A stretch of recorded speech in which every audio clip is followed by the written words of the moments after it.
और सुदामा जी नीचे लकड़ियों को इकट्ठा कर रहे, बारिश मूसलाधार हो रही। बारिश होते होते जब बंदों का समय हो गया तो सुदामा जी को भूख लगी, याद आ गया गौ माता ने चने दिए, चनों की पोटली खोली और पोटली खोल के सुदामा जी चनों को खाने लगे।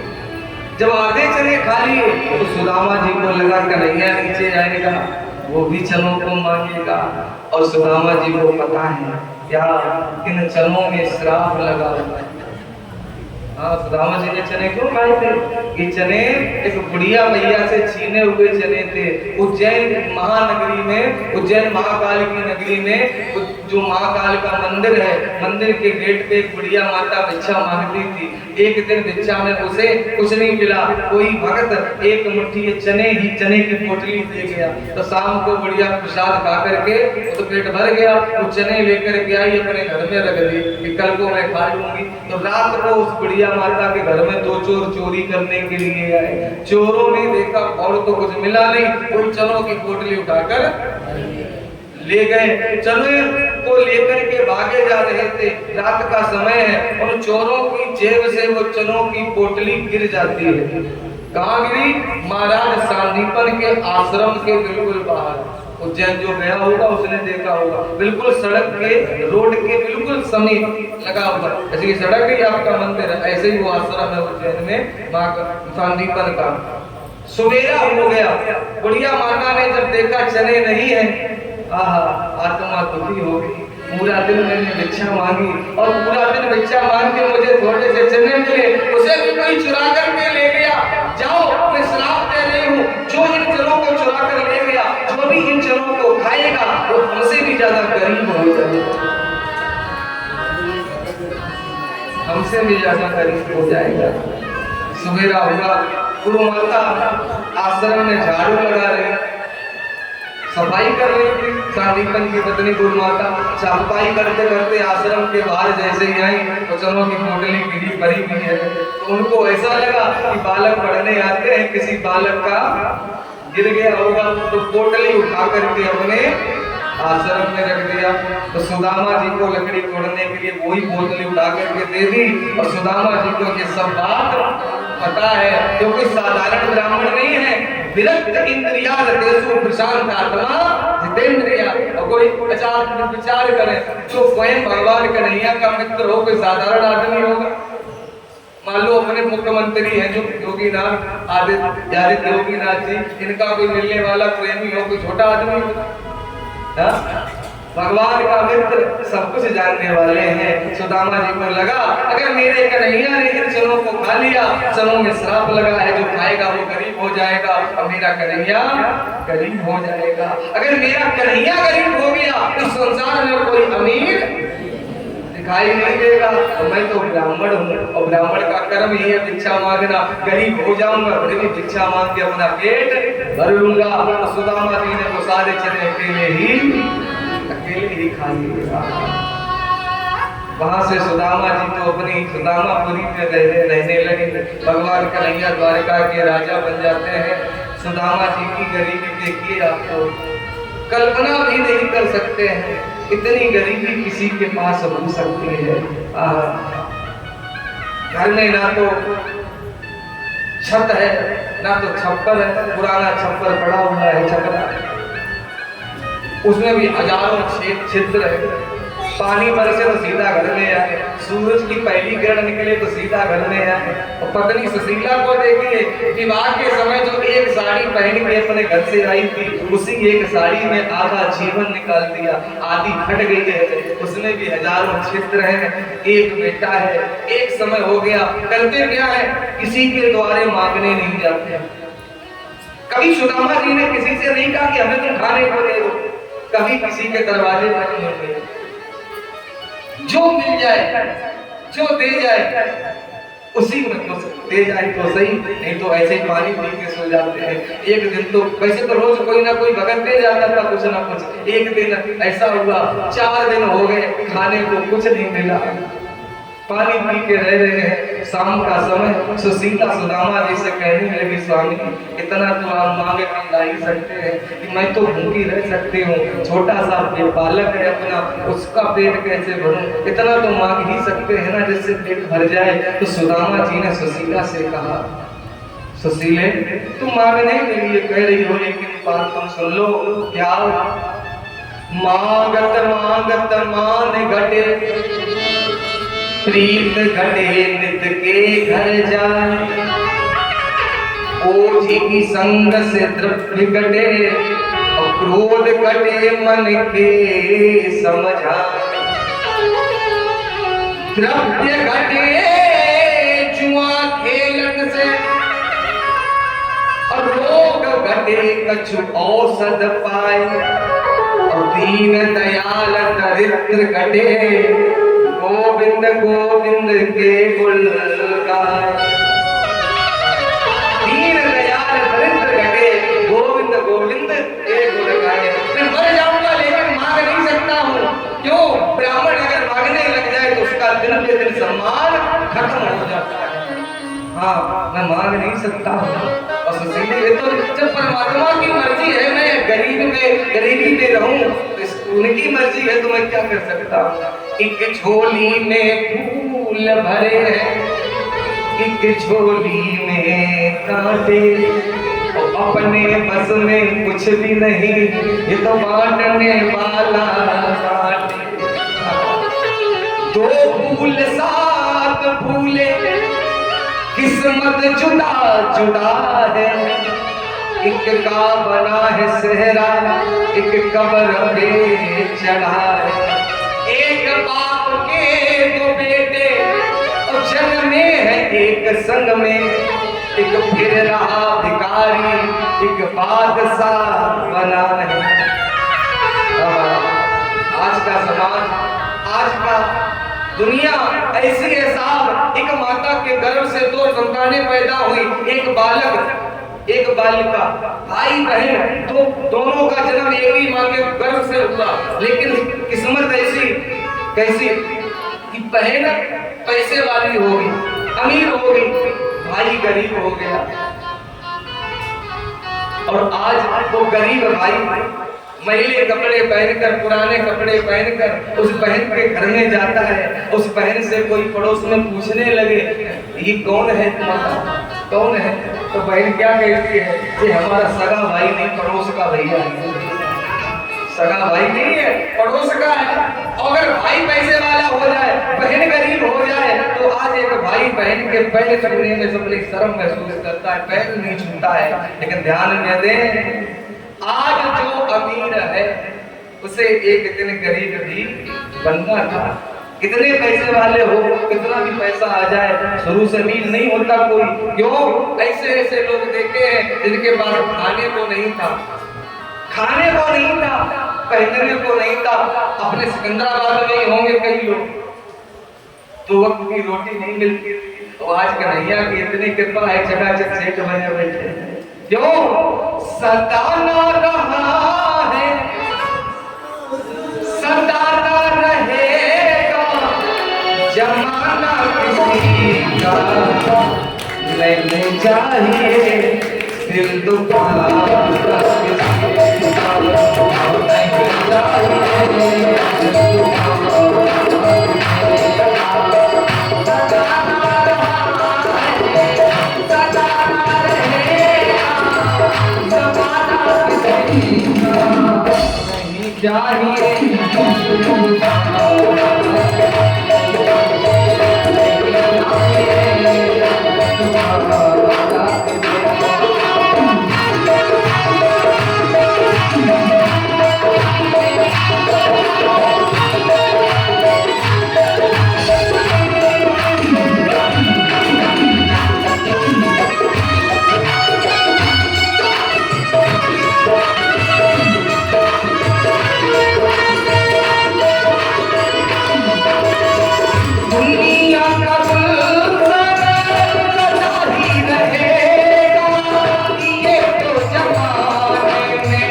सुशीला सुदामा जी से कहती स्वामी घर की दशा देखिए, साड़ी ना दुपट्टा चुनरी है, उसमें भी नहीं किनारी है।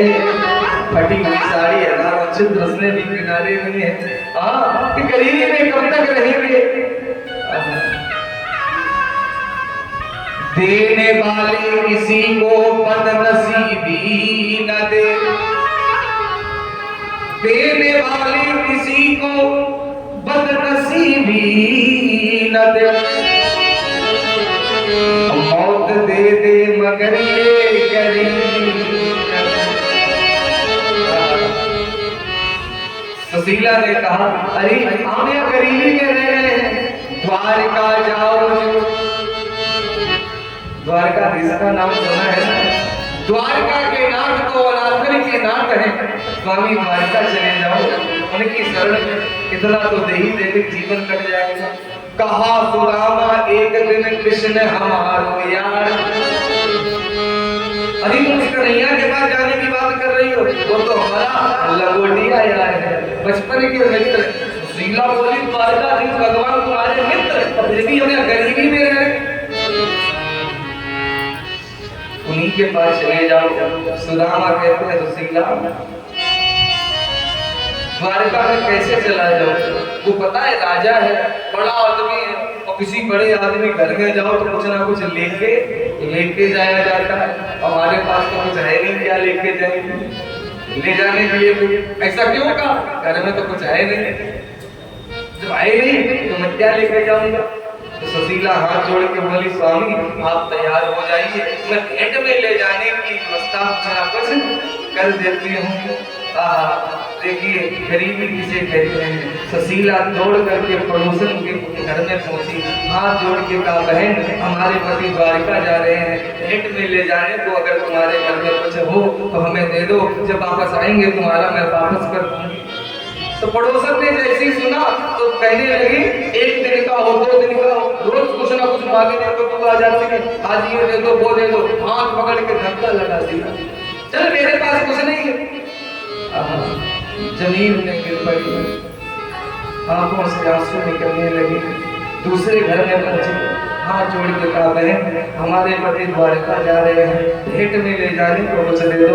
उस पड़ोसन ने कहा, देख अभी तो हमारे घर में कुछ ना है, हमारे बच्चे रो रहे थे तो जल्दी में मैंने भूसी से चावल निकाले हैं, भूसी को कूटा है उससे चावल निकाले, जल्दी में निकाले तो भूसी दरवाजे पे पड़ी है, उसमें चावल के कण होंगे, उसी से तू ले जाके निकल आए थे बाग से।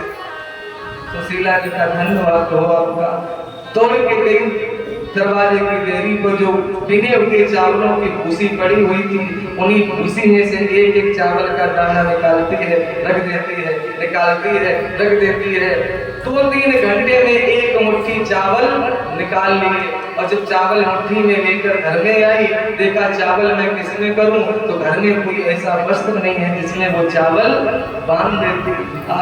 जैसे देखा तो जब फटी हुई आधी साड़ी पहने थी, सुशीला ने वही अपनी साड़ी को फाड़ा और उसी साड़ी को फाड़ करके वो चावल के दाने उसमें बंद किए, और सुदामा जी को पोटली बढ़ा करके सुशीला हाथ जोड़ के रोती हुई कहने लगी, नाथ द्वारकाधीश के पास जाना तो मेरी एक बात उनसे कह देना।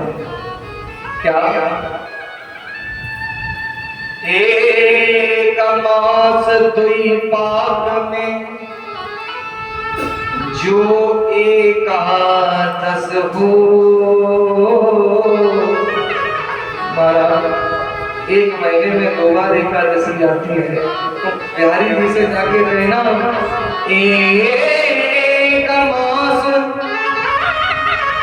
दुई पाक में जो एकादश होए, मेरे घर को कालजू नित एकादश हो।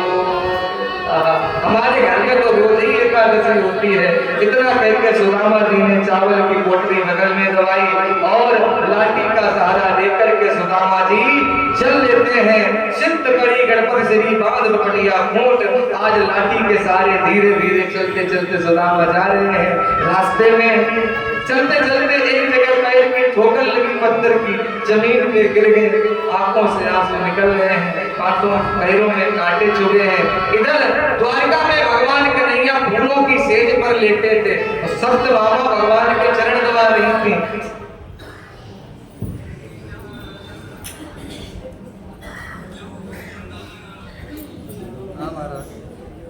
फूलों की सेज पर आपके पैरों से खून निकल रहा है, ये कांटे क्या कांटे कहां से आए? तो भगवान कन्हैया कहते हैं सत्यभामा, मेरा बचपन का मित्र हमसे मिलने आ रहा है, मेरा नाम लेके आ रहा है, उसके पैरों में जो कांटे लगे हैं ना, वही कांटे आज हमारे पैरों में दिखाई दे रहे हैं। आहा, इधर सुदामा जी जमीन में पड़े हैं और अपने बचपन की मित्रता को याद कर रहे हैं। आहा, लिखा है मित्र की मित्रता,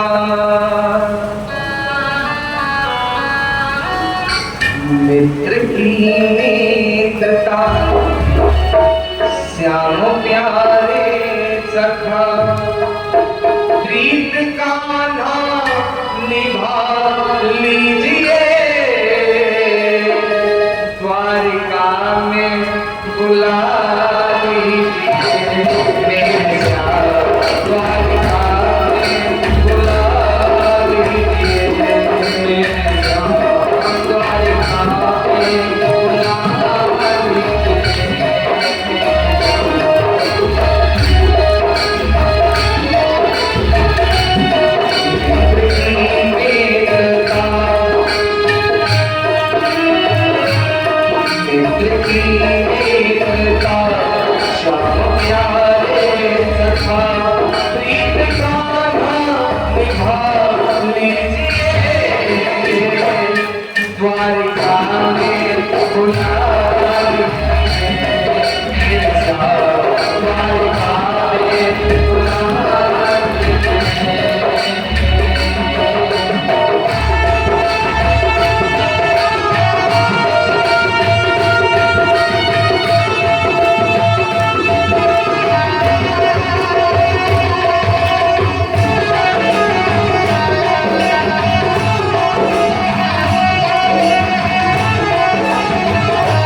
भगवान ने अपने भक्त को दिमाग में उठाकर के द्वारिका में पहुंचा दिया। द्वारिका में सुदामा जी पहुंचे।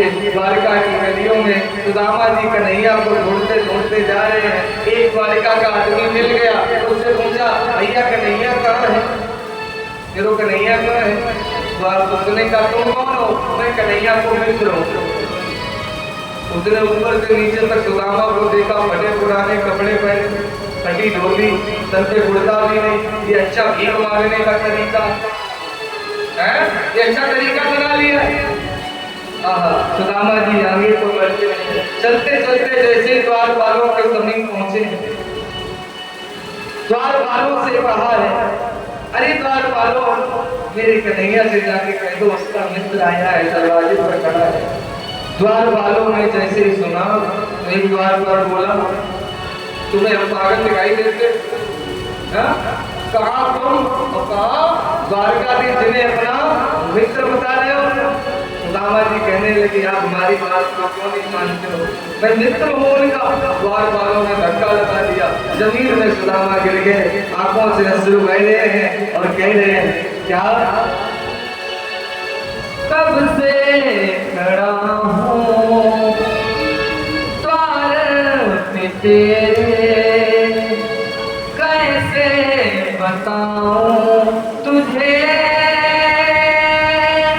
कैसे बताऊं तुझे, दीवानगी ने पागल किया है, कैसे दिखाऊं तुझे, कैसे दिखाऊं तुझे, मिटाने से भी ना मिटेगी मेरी मित्रता, मेरी बचपन का मित्र है, उसी से मिलने आया,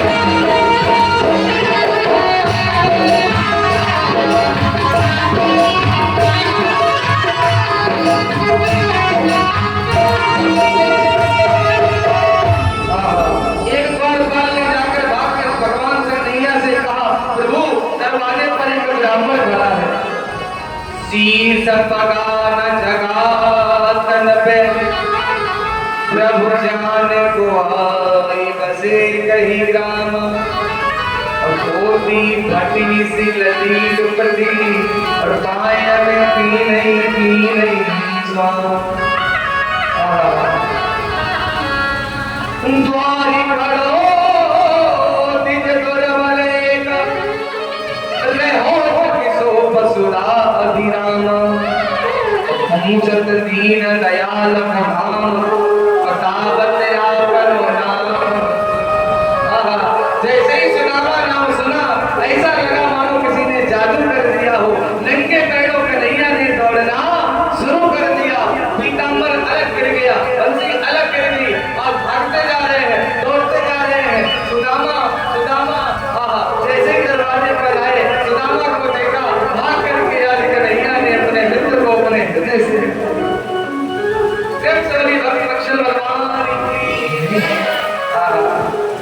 हृदय से लगाया।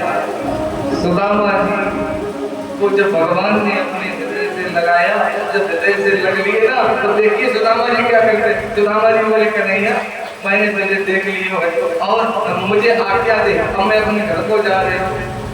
भगवान कहने लगे मित्र अभी तो तुम घर भी नहीं गया हो हमारे, और अभी हमने तो तुम्हें कुछ दिया ही नहीं है, अरे कुछ मांग तो लो।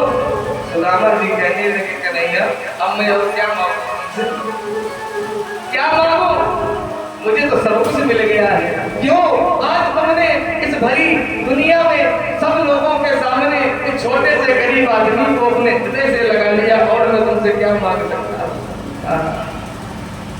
जैसे ही सुदामा की हालत भगवान कन्हैया ने देखी, ऊपर से नीचे तक हड्डियों का ढांचा है, यार की हालत देखी तो उसकी हालत पे रोया, यार की हालत देखी उसकी हालत पे रोया, यार की आगे अपनी सानो शौकत पे रोया, यार के आगे अपनी सानो शौकत पे रोया। ऐसे तड़पा जैसे समा परवाना के लिए, तो ऐसे तड़पा जैसे समा परवाना के लिए, कन्हैया उतना रोया रोया है सुदामा के लिए। कन्हैया उतना रोया रोया है सुदामा के लिए। यार को लगा कलेजे बात भर भर के रोया। यार को लगा कलेजे बात भर भर के रोया। और अपने बचपन को याद कर कर के रोया। और अपने बचपन को याद कर कर के रोया। ये ऋण था अनमोल की श्याम दीवाना के लिए। ये ऋण था अनमोल की श्याम दीवाना के लिए। कन्हैया उतना रोया रोया है सुदामा के लिए। कन्हैया उतना रोया रोया है सुदामा के लिए। जितना राधा रानी रोई कान्हा के लिए। जितना राधा रानी रोई कान्हा के लिए।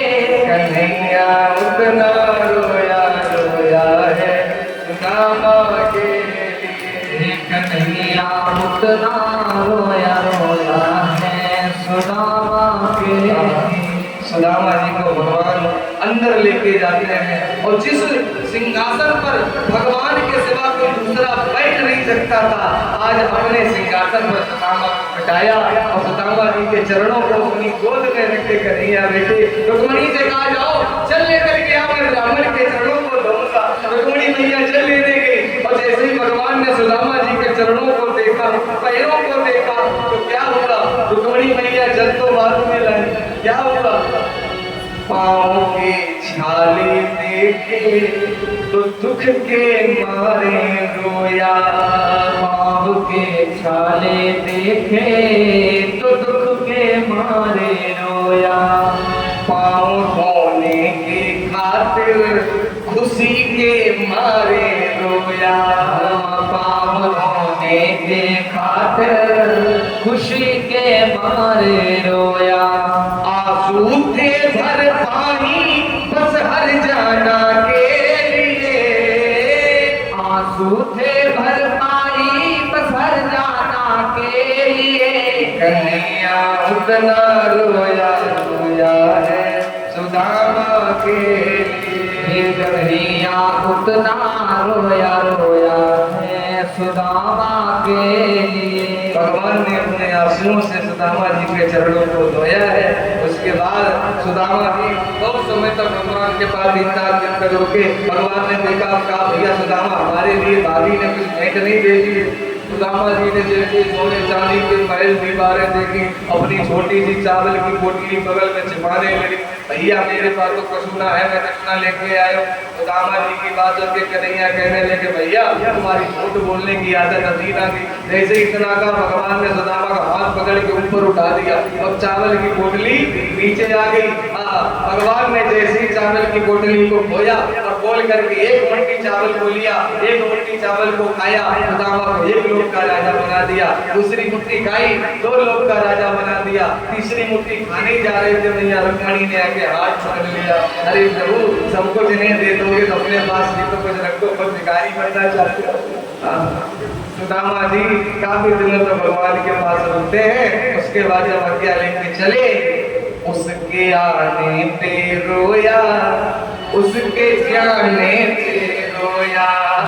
उसके आने पे रोया, उसके जाने पे रोया। हो के गद गद चावल के दाने दाने पर रोया। हो के गद गद चावल के दाने दाने पर रोया। बनवारी वो रोया उस याराना के लिए। बनवारी वो रोया उस याराना के लिए। कन्हैया उतना रोया रोया है सुदामा के लिए। कन्हैया उतना रोया रोया है सुदामा के लिए। सुदामा जी भगवान से मिलके घर करते आए तो देखा जहाँ खोपड़ी रखी हुई थी, खोपड़ी की जगह पर सोने के महल बने हुए हैं, सोने चांदी के महल। सुशीला सुदामा जी की आरती उतारने को आ गई, पटी साड़ी में छोड़ के गए थे, बनारसी साड़ी सोना चांदी ऊपर से नीचे तक चकाचक। जैसे सुदामा जी की आरती निकाल लेके आई, आरती सुदामा जी की उतार दी, सुदामा जी सुशीला को ऊपर से नीचे तक देख रहे। अच्छा, आरती आज भी उतारी जाती, सेठ जी उतारी जाती, आप लोगों की आरती उतारी जाती। अब कैसी आरती उतरती हो तो आप ही लोग दोहराते आ रहे हैं। सुदामा जी जैसे घर के अंदर पहुंचे, सोने चांदी के महले दीवारों को देखा, देखो देखो बढ़िया फोम वाले बड़े बड़े स्प्रिंग वाले सोफे पे सुदामा जी बैठे, 1 फुट नीचे तो 3 फुट ऊपर। अंत में सुदामा जी ने सुशीला से बुलाया कि देखो सब इच्छाएं पूरी होगी, एक इच्छा हमारी बची है। क्या क्या? सोने की रोटी कर दीजिए। सुशीला से कहा सोने की रोटी कर दीजिए और चांदी की दाल बना दीजिए, हीरा लकड़ी का तड़का दे और ये नारी मुझे खिला दीजिए। सोने की रोटी बनाओ, चांदी की दाल बनाओ, हीरा लकड़ी का चौका लगाओ, हमें खिलाओ। सुशीला कहने लगी महाराज हीरे में तो जहर होता है, लोग हीरा खा के मर जाते हैं। सुदामा जी कहने लगे अरे बाबरी, ये सोना चांदी हीरा मोती खा के नहीं मरेंगे, चोरों से रगाते रगाते मर जाएंगे। उल्टी सीधी दाल रोटी तो पहले भी अपनी चल रही थी, ये सोने चांदी हमें कुछ नहीं चाहिए, जैसो तुम मोको दियो तैसो ही वापस लो। जो भी दिया सब भगवान को वापस कर दिया। क्यों? अगर ये सोना चांदी महल दीवार ही करने चाहिए होता तो कब का उससे ले लेता, मुझे तो मेरा कन्हैया चाहिए और इस सोने चांदी में मैं अपने कन्हैया को भूल जाऊंगा। सब कुछ भगवान को वापस कर दिया और भगवान के नाम को बता रहे हैं। भगवान केवल 2 मिनट की और बात है। एक समय क्या हुआ, भगवान के बालक भंडारक क्षेत्र में खेल रहे हैं, सप्तऋषि तपस्या करने आए तो बालक यदुवंशियों के बालकों ने क्या किया, जामवती के बेटा शाम को साड़ी पहनाई, लड़के को साड़ी पहनाई, उस लड़के के पेट में लोहे की कढ़ाई रख दी और महात्मा जी के सामने खड़ा कर दिया। महात्मा जी से पूछा महाराज बताओ ये स्त्री गर्भवती है, इसके गर्भ से बालक होगा या बालिका होगी? तो महात्मा लोगों ने देखा ये बालक मेरा उपहास कर रहे हैं, श्राप दे दिया। अरे मूर्खों, तुमने एक संत का मजाक बनाया है, जाओ मैं तुम्हें श्राप देता हूँ, इससे ना तो बालक पैदा होगा ना बालिका पैदा होगी, इससे मूसल पैदा होगा तो तुम सब वंशियों का विनाश कराएगा। जैसे ही साड़ी को खोला गया, साड़ी को खोला गया, उसमें कढ़ाई की जगह मूसल निकल आया। बालक मूसल लेकर, मूसल जानते हैं, मूसल लेकर के यदुवंशियों के दरबार में पहुंचे, वसुदेव जी को सारी बात बताई। इस महात्माओं ने श्राप दिया यदुवंशियों का मूसल से विनाश होगा।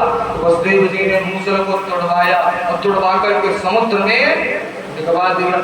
मूसल में एक कील लगी हुई थी, कील लोहे की, वो कील एक मछली निकल गई और जो मूसल की लकड़ी थी वो समुद्र के किनारे किनारे जमा हो गई, जिससे ऐरका नाम की घास का जन्म हुआ। इसे गांव की भाषा में बोलते हैं पटेरा। पटेरा नाम की घास कीली होती है, इसका जन्म हुआ। और जो कील मछली निकल गई, जरा नाम के बहरिए ने जाल डाला, समुद्र से वही मछली उसके जाल में फंस गई। घर पे आकर उसने मछली के पेट को चीरा, उसके पेट से लोहे की कील निकली, उसने वो लोहे की कील को ठोका, पीटा, अपने धनुष की बाढ़ में लगा लिया।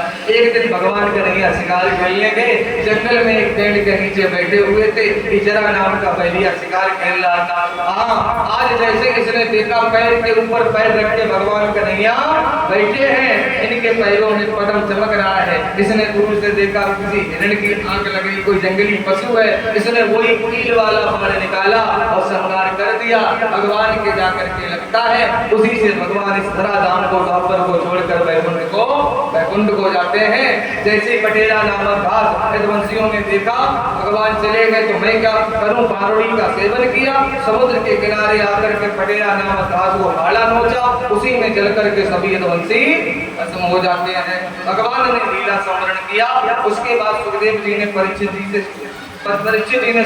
से पूछा महाराज ये बताओ भगवान कन्हैया के जाने के बाद इस धरती पर क्या हो गया? आप लोग भी सुन लें। भगवान कन्हैया जैसे ही गए उसके बाद धरती पर क्या हुआ? क्या हुआ?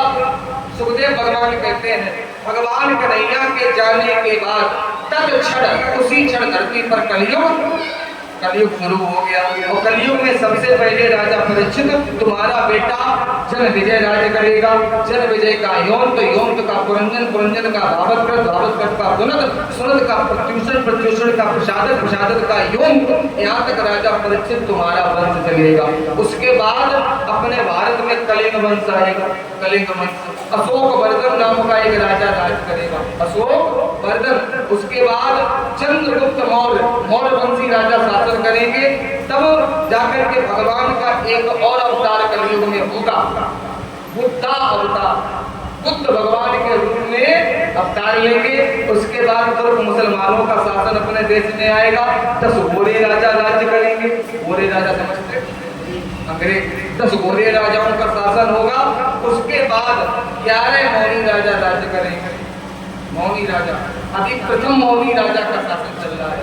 11 मौनी राजाओं का शासन होगा और आगे चल करके वर्ण व्यवस्था खत्म हो जाएगी। और ये कहते हुए हमें बिल्कुल भी आश्चर्य नहीं हो रहा है। लोग अपनी माँ बहन बेटी के साथ विचार करेंगे और लव जीवन संभव पंचदशा। आदमी के जीवन का कुल समय होगा 15 वर्ष। आदमी के जीवन का समय केवल 15 वर्ष का होगा। 15 वर्ष में ही सबको जीना, मरना, शादी, ब्याह, बुढ़ापा सब हो जाएगा। धरती माता अन्न देना बंद कर देगी। 6-6 महीने के अकाल पड़ेंगे। पूस के महीना में गर्मी होगी, आषाढ़ में कोहरा पड़ेगा। तब कश्मीर में, एक जम्मू कश्मीर में एक राजा का जन्म होगा। इसका नाम पड़ेगा भूतदंत। इतना दुराचार, अत्याचार इस धरती पर फैलाएगा जिस राजा के अत्याचार से इस कलिकाल में गीता, गंगा, वेद, गायत्री, रामायण सब इस धरती को छोड़ करके पलायन कर जाएंगी। तब जाकर के कलयुग में भगवान का अंतिम अवतार होगा। कहाँ होगा? उत्तर प्रदेश के मुरादाबाद जिले में विष्णु यश शर्मा के घर में भगवान अवतार लेंगे। इनका नाम पड़ेगा कलिक। कलिक रूप से नाम से जाने जाएंगे। जो विवाह होंगे नीले घोड़े पर बैठ के आएंगे और अपने हाथों से भूतनंद राजा को मारेंगे। उसी से धरती से कलयुग खत्म हो जाएगा, सतयुग शुरू हो जाएगा। जैसा लिखा वैसा हमने आपको बता दिया। बाकी आपकी मर्जी, माने या न माने। राजा परीक्षित को अंतिम ज्ञानोपदेश पर सुखदेव जी ने दिया है। कहे कबीर अंत की माड़ी, हाथ झाड़ जब चलो तुम्हारी। सब लोग आसन लगा करके बैठ जाए। परीक्षित जी के साथ आप लोग भी बोल लें, आसन लगाने सब सही से बैठ जाए। जो लोग कुर्सी बैठे आप लोग बैठे रहो, कोई नहीं, हम बैठ जाए। सुखदेव जी ने कहा महाराज, पहले सुखदेव जी बोलेंगे, परीक्षित जी के साथ आप लोग भी बोलने हमारे साथ, सब लोग बोले। सुखदेव जी ने कहा परीक्षित जी से अंतिम ज्ञान उपदेश दिया। मैं भागे, बोली, मैं भागे भाव जागे प्रभु आगे। मैं मरता नहीं हूँ, जो मरता है वो शरीर है। जो हमारी आत्मा है, मरती जीती नहीं है। मेरे सिर पर हाथ है, प्रभु हमारे साथ है। श्री हरे नमः, श्री हरे नमः, श्री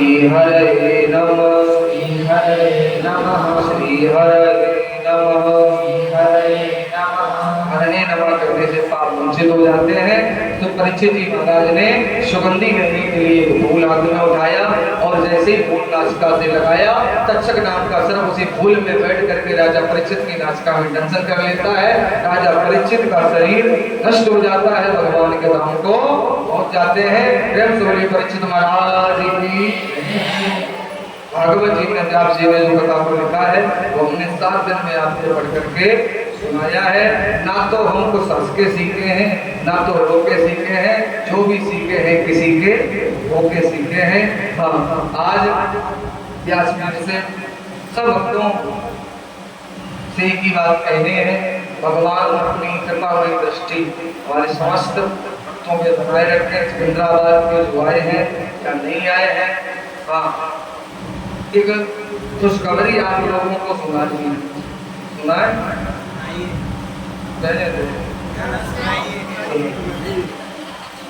बता रहे, चलो बताओ। चलो खुशखबरी ये है कि आज और अभी थोड़ी देर में हम आप लोगों के बीच से जा रहे हैं। काय को गर्मी में आप भी कहते हैं रोज परेशान करते 3 घंटा बिताए पहले में समस्या होती है, हमने बोला चलो परेशान ना किया जाए, चला जाए। लेकिन जा रहे हैं, एक वादा करके आपसे जाएंगे। क्या? कहीं भी रहे हम और कहीं भी रहो तुम, तुम्हारी हमें याद आती रहेगी। वैसे कथा तो आप लोगों के बीच में पहली बार सुना रहे हैं, लेकिन जब के सिकंदराबाद में लगभग 10 वर्ष से हम आने लगा था। हमारे पिताजी पंडित श्री अनिल दुबे जी आपके बीच में लगभग 30 से ज्यादा कथा यहाँ सिकंदराबाद में उन्होंने की होगी, आप लोग जानते होंगे। उनका स्वास्थ्य थोड़ा ठीक नहीं था, इसलिए वो नहीं आ पाए। वैसे साथ में ज्यादातर चले जाते हैं कहीं कहीं। हाँ, तो आप लोगों के बीच में पहली बार आना हुआ। ये तो भागवत जी की कथा है और बिल्कुल सरल भाषा से हमने सुनाया। और यहाँ जगह के हिसाब से हमारे आदरणीय पंडित जी के बड़े आभारी हैं, जो आपके यहाँ मंदिर के भगवान की सेवा कर रहे हैं, राम बाबू श्री राम बाबू पंडित जी, कि इनके माध्यम से यहाँ ये कथा हो रही है इन्होंने। और देखो ये हमारा बिल्कुल घर जैसा संबंध इनसे चलता है, या कोई वो कथा कहने की या ईमान की कोई वो नहीं हम लोगों की होती है। इन्होंने कथा करके हमने कहा ठीक है, हमारा यही काम है कथा सुनाना। वैसे जो हमारे साथ में रहते हैं संगीत वाले भी पूरे नहीं, जगह उतना नहीं, हॉल में उतना नहीं होता, बड़ी पांडाल में जहाँ तक कथाएं करते हैं उस हिसाब से बिल्कुल आधे क्रम में आपको कथा हमने सुनाई।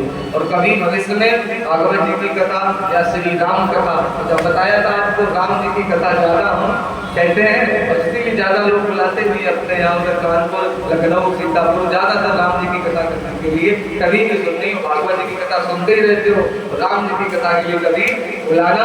विस्तार से 2 दिन तक आपको राम जी की कथा सुनने को मिलेगी। हाँ, वैसे तो पंडित जी हैं, तो आप उनसे कार्ड भी ले सकते हैं, अगर आवश्यकता हो तो कार्ड भी उनसे ले लें, जरूरत हो कभी करा सकते हैं, है ना। तो सुनिए, वादा करके आपसे जाएंगे। क्या? कहीं भी रहे हम, कहीं भी रहो तुम, तुम्हारी हमें याद आती रहेगी। बढ़ोगे बढ़ेगी खुशी ये हमारी, वो घटोगे घटेगी हंसी ये हमारी। हम मिलती बिछुड़ती ये 2 दिन दुनिया, और सदा ही हंसाती रुलाती रहेगी। मिलन आज तक था हमारा तुम्हारा, रही जिंदगी तो मिलेंगे दोबारा। मिलन आज तक था। आइए अंतिम विदा गीत आप लोगों के बीच में, उसके बाद आरती करेंगे, यज्ञ में आप लोग भाग लेंगे। 2 सप्ताह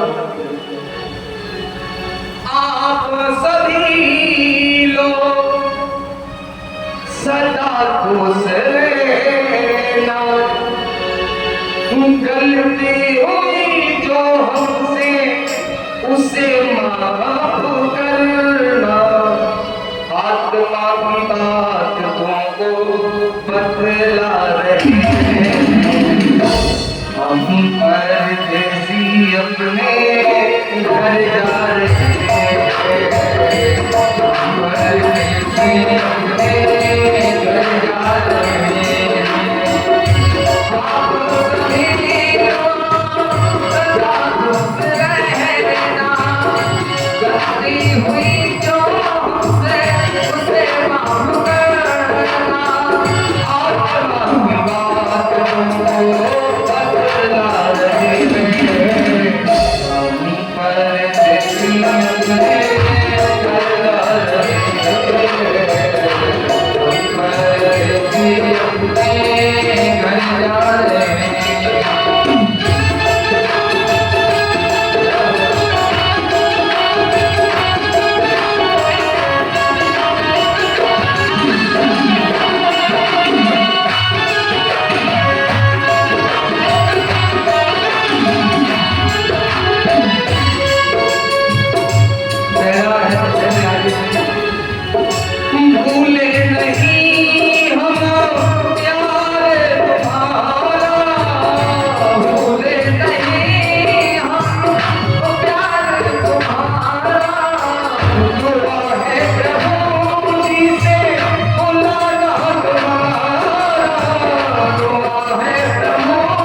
तुमको बतला रहे हैं, हम परदेसी अपने घर जा रहे हैं, हम परदेसी अपने घर जा रहे हैं।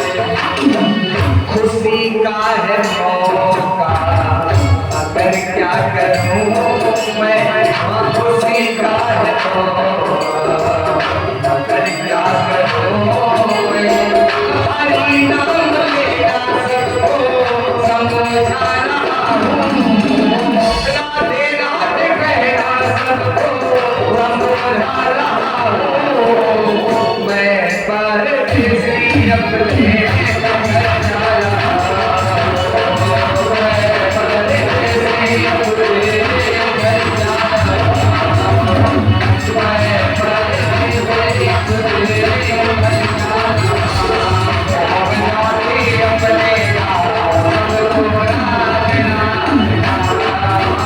जाती अपने गाँव सभी को राम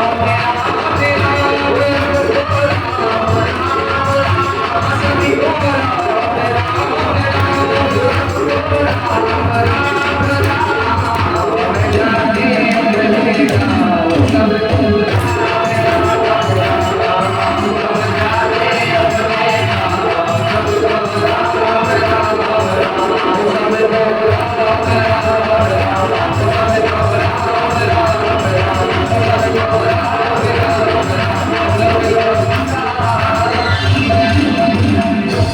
राधारमण सरकार की, सीताराम जी भगवान की, आगे बिहारी लाल की। आरती होगा।